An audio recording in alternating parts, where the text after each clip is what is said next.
4 श्रेणियां दी गई हैं जिसका निर्धारण ग्राम पंचायत स्वयं तय करेगी। एक, मनरेगा का उपयोग जो पहले होता था वह कोई अस्थायी पर संपत्ति आप नहीं बना सकते थे, लेकिन अब विकसित भारत जी राम जी के माध्यम से हम अस्थायी संपत्ति का निर्माण कर सकते हैं और उसके लिए 4 प्रकार के प्रायोरिटीज तय की गई, प्राथमिकताएं जो तय की गई, श्रेणियां। एक, जल संरक्षण के लिए आप देख रहे होंगे ग्रामीण क्षेत्र में या शहरी क्षेत्र में अक्सर आप देखते हैं ग्रामीण क्षेत्र में बहुत सारे ब्लॉक को हमें वहां पर डार्क जोन के रूप में घोषित करना होता है। पानी की मात्रा बहुत नीचे जा चुकी होती है, कोई वहां पे अस्थायी व्यवस्था नहीं बन पाती है। अब इस योजना के माध्यम से जो मनरेगा में व्यवस्था नहीं थी, विकसित भारत जी राम जी के माध्यम से गारंटी दी गई है कि वह इसके माध्यम से जल संरक्षण की अस्थायी व्यवस्था क्रिएट कर सकते हैं, यानी रेन वाटर हार्वेस्टिंग की व्यवस्था, चेक डैम की व्यवस्था और उससे जुड़ी हुई अन्य सुविधाओं को वहां पे गांव में वो क्रिएट कर सकता है। ग्रामीण बुनियादी इंफ्रास्ट्रक्चर के माध्यम से वह इन चीजों को वहां पे विकसित कर सकता है, सड़क, नाली,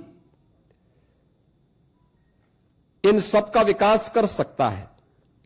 आजीविका संबंधी इंफ्रास्ट्रक्चर को भी इसके माध्यम से क्रिएट कर सकता है, खेल का मैदान बना सकता है, ओपन जिम का निर्माण कर सकता है।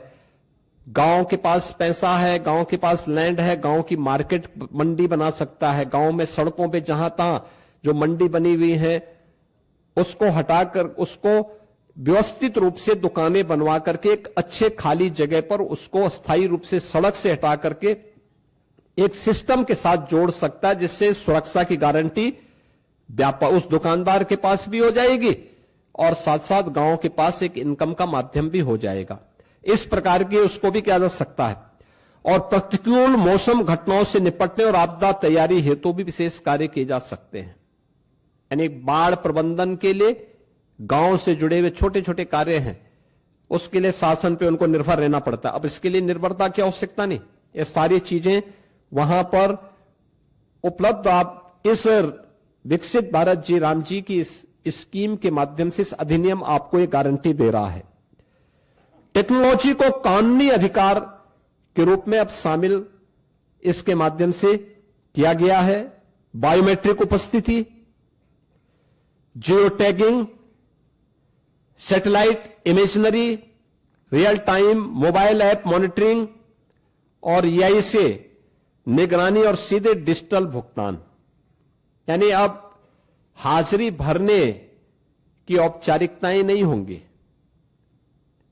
अब जो भी होगा बायोमेट्रिक उपस्थिति के माध्यम से होगी, जियो टैगिंग के माध्यम से होगी, सैटेलाइट इमेजनरी के माध्यम से अस्थायी पर संपत्ति का निर्माण हुआ है कि नहीं हुआ है, real time mobile app monitoring भी होगी, EI टूल का भी इस्तेमाल वहां पे हो सकता है और सीधे डिजिटल भुगतान DBT के माध्यम से हम श्रमिक के खाते में सीधे पैसा भेजेंगे, ये इसके माध्यम से होगा।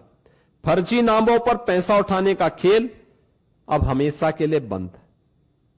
आपने देखा होगा इससे पहले समाजवादी पार्टी के समय में सोनभद्र में मनरेगा का भयंकर घोटाला हुआ था, CBI की इंक्वायरी उस समय उसकी चल रही है।